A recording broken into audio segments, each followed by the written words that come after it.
They say the woods are peaceful, but what if that silence is hiding something watching you? Did you know that in the US alone, thousands of people have vanished in national parks, never to be seen again? Some blame nature. Others whisper about something darker, things the rangers don't talk about. Most of us go hiking for the fresh air, the freedom, and the adventure. But the truth is, there are whole trails filled with stories of hikers who swore they saw something no one should see. So grab your flashlight, zip up your tent, and get ready, because tonight I'm sharing 10 scary real stories while hiking in the woods that will terrify you. It was late September, the air sharp with that fall chill, when Eric decided to tackle a solo hike in the Rockies. He wasn't new to hiking. He'd done plenty of trails, but this time he wanted the silence. No music, no friends, no distractions, just boots crunching dirt and trees rustling above him. For the first few hours, it was perfect. Sunlight breaking through branches, squirrels darting across roots, even the faint smell of pine sap sticking to his breath. He felt free. But then, about 3 miles into the trail, he had that sudden gut drop feeling. You know the one, like somebody's watching you. He glanced back. Empty path. Nothing but his own footprints in the dust. Still, the feeling didn't go away. Every so often, he'd hear the faint shuffle of boots on rock just beyond his own echoes. He slowed. The sounds slowed. He stopped. Silence. By the time he made camp near dusk, Eric laughed nervously to himself. Mountain paranoia, he muttered, setting up his small tent. But as darkness deepened and stars popped awake overhead, he spotted movement in the tree line. A figure standing too still, woven between the shadows. He shouted out. The shape didn't move. Reassuring himself it was just another hiker, he lifted his flashlight. The beam hit the tree line, and what stared back nearly made him drop the light. It was himself. His own outline, his own spiky hair, the curve of his arm. But this silhouette wasn't mirroring him. While Eric froze wide-eyed, his shadow grinned, lips parting in a way Eric's face wasn't. And then, with jerky slowness, it lifted one hand and waved. Eric staggered back, tripping over a log. His tent lantern flickered, plunging everything into brief darkness. When the light swelled again, the tree line was empty. The next morning, shaky and exhausted, Eric rifled through his phone, desperate to confirm he hadn't imagined it. Dozens of photos were corrupted and torn with static. But one survived. His own image, taken from 30 feet away, as if he had been the one standing among the trees. He swears he hiked down that mountain by noon and never spent another night alone in the woods again. Back in the early 2000s, 2 college friends, Matt and Daniel, decided to hike a section of Yosemite National Park. Nothing extreme, just a well-marked trail with some killer overlooks. They packed light, cracked jokes the whole drive out, and promised their buddies back on campus they'd return with photos that would make everyone jealous. The hike was smooth at first. Buzzing insects, waterfalls thundering in the distance, and that constant aroma of pine needles roasting under the California sun. For most of the day, it was textbook perfect. But sometime around mid-afternoon, Daniel said he wanted to head down to a creek just off the trail to refill his water. Matt agreed to wait up at the ridge. It shouldn't have taken long. 10 minutes, maybe 15. But 15 minutes slipped into 30, then an hour. By the time shadows stretched across the rocks, Matt was pacing, yelling Daniel's name so hard his throat scratched raw. The woods swallowed every call. panic clawed at him. He finally ran down to the creek, expecting maybe to find Daniel dangling his boots in the water, sipping his bottle and grinning at the scare he had caused. Instead, nothing. No trail of footprints, no ripples in the water. Just stillness, almost expectant. By nightfall, rangers were alerted. A search team combed the area under spotlights for 2 days. Finally, a park worker spotted something odd 2 miles further down the trail. Daniel's backpack, resting in the dirt as if someone had gently set it down. Here's the thing. It was zipped clean, water bottles full, snacks inside untouched, and it sat dead center on the path like it had been placed as a breadcrumb. They never found Daniel. No footprints, no clothing, no body. But hikers who cross that area at dusk still whisper about it. Several claimed they hear calls, distant, carried almost on the wind. A man's voice, begging softly, "I'm here." You can follow it, but no matter how many turns you take, it always fades before you can reach it. Eli and Jenna wanted a quiet weekend. They hiked deep into the Appalachian backwoods, tents pitched near a crystal-clear creek. It was perfect. Steady flow of water, stars overhead, crickets humming around them. But the second night, Eli froze mid-step by the water. The creek still gurgled, but underneath, faint laughter. Not cackling, childlike giggles bubbling up from the current as if the stream itself was laughing. At first, they laughed too, nervously. "We're tired hearing things," Jenna said. But that night in the tent, the creek followed. They woke again and again to splashes circling their shelter. Sometimes it sounded close enough that droplets hit the fabric overhead, except when Eli unzipped the tent, dry dirt. The water never left its bed. Then came the whispers. Barely audible, like kids playing hide and seek, whispering, "Shh, they're listening." At dawn, they found their gear soaked, their clothes dripping as if submerged, their matches ruined, and their food floating inside wet packs. Yet the creek flowed on, softly bubbling, softly giggling. When they finally made it back, Jenna asked a ranger if others had heard it. His eyes went wide. He told them the creek was known locally as Children's Crossing, where a school group drowned in a flood a century ago. The ranger's warning? When you hear kids laughing in water, don't laugh back. Hiking through Oregon's forest, Kyle and his friend spotted something bizarre. A staircase.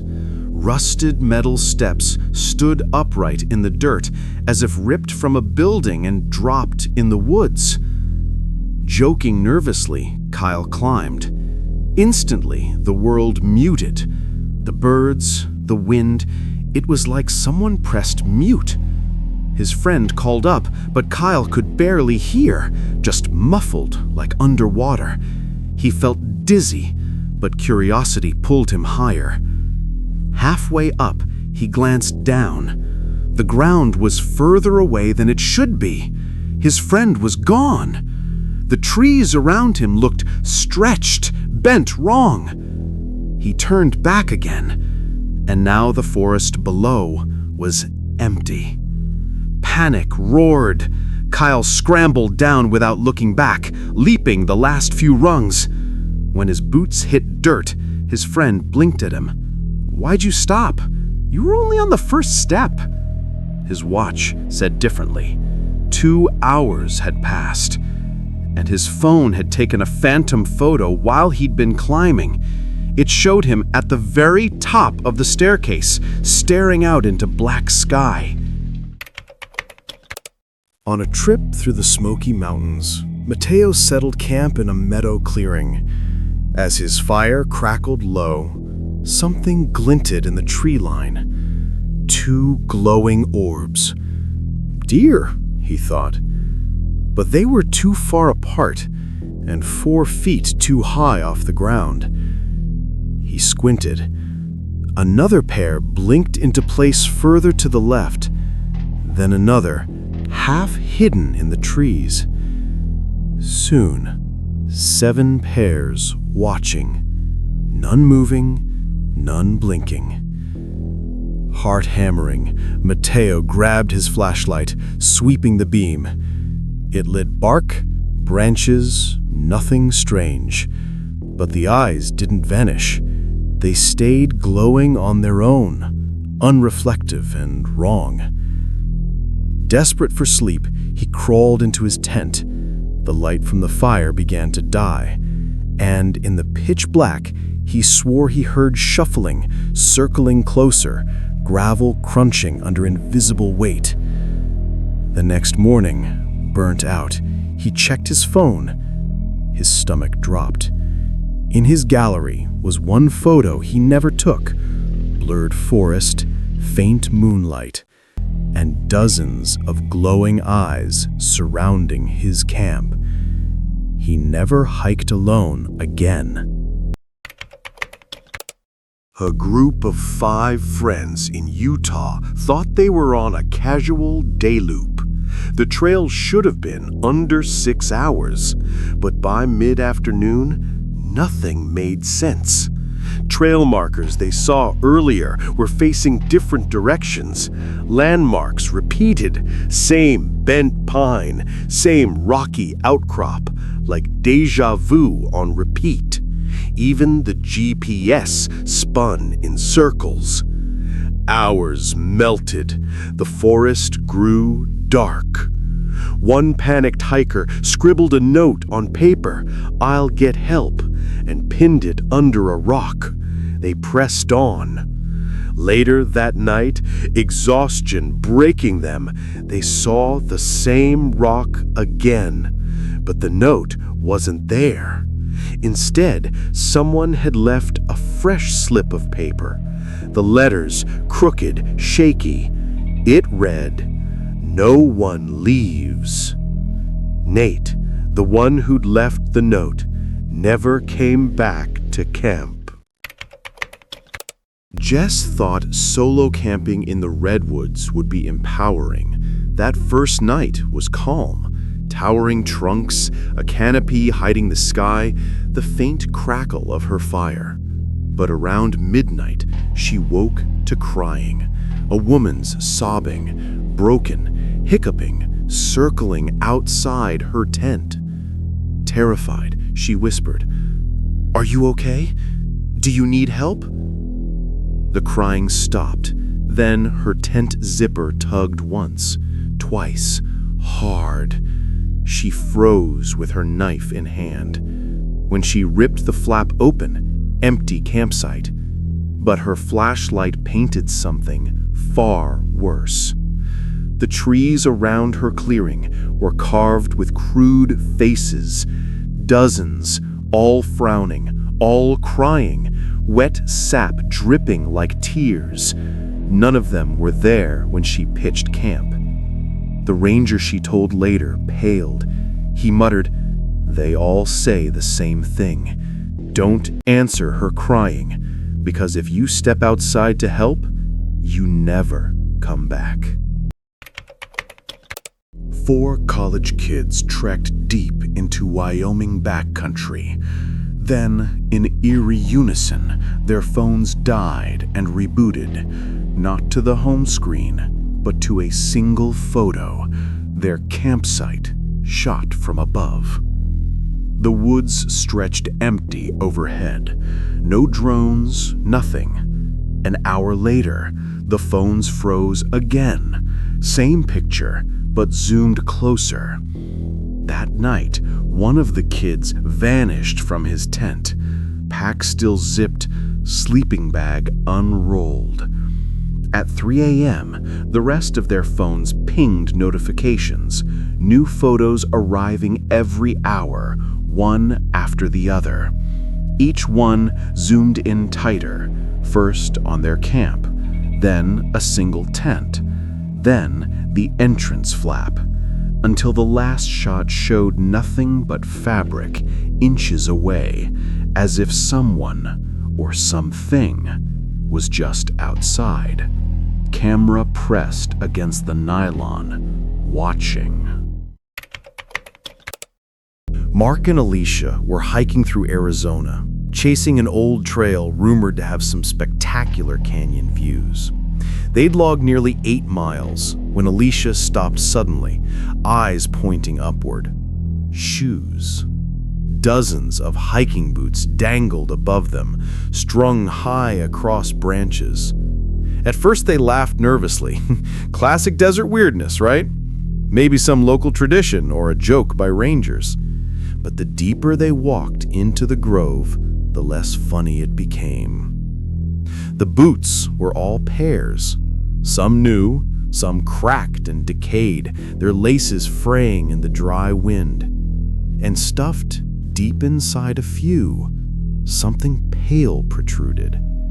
When Alicia dared to pull one closer with a stick, she let out a choked sound. Tiny bones, the brittleness of ribs, teeth, human remains. Then came the noise. A soft, rhythmic thumping, as if something was stepping down, heel to toe, over and over, but the forest around them was empty. That's when the boots began to move. Slowly at first, swaying side to side, then violently jerking as if something invisible had stepped down into each pair. The entire grove started convulsing like a crowd of silent dancers, boots stomping in midair. Mark grabbed Alicia and ran. They didn't stop until the trees broke into desert highway. Heart racing, Alicia dropped to the asphalt, clutching his bag, and froze. Dangling off Mark's pack was a single, filthy boot. The lace knotted tight, as if tied there deliberately when they weren't looking. They burned it that night. But Mark swears he still hears that thumping rhythm whenever he closes his eyes. Ethan loved hiking a particular loop trail in Maine, a peaceful 5 miles winding through maple groves and around a small lake. He'd walked it so many times he could do it blindfolded. But one autumn afternoon, things were wrong. He passed the wooden bench near the lake, but when he circled again 20 minutes later, the same bench appeared. Its wood swollen with rot, initials carved decades earlier that he swore weren't there before. Shrugging it off, he walked further. His GPS read the same distance over and over. The loop never ended. Hours passed. Trees that should have been behind him appeared in front, twisted more with each repetition. He grew desperate, dropped candy wrappers, stacked rocks by the path, even scratched his own name, Ethan, into bark. But every time he circled back, the markers were gone, as if the trail had erased his existence. By sundown, he was near Hysteria. The signs at intersections were no longer in English, but scrawled symbols he couldn't recognize, shapes that pulsed faintly in his vision. Finally, when darkness swallowed the trail, he barreled full sprint through the undergrowth until it spat him into the parking lot. Relief washed over him until he gripped his car keys. They didn't fit his ignition. Confused, Ethan glanced at his phone. The date was 1 week ahead, and taped neatly to his windshield was a piece of paper. The handwriting was jagged, frantic, his own. All it said was, "Don't hike again. Next time, you won't come back." So, do you still feel safe hiking in the woods? Or maybe the silence feels a little heavier now? Tell me, would you ever spend a night alone out there? Or is your gear staying packed for good? Remember, in the woods, sometimes it's not just nature watching.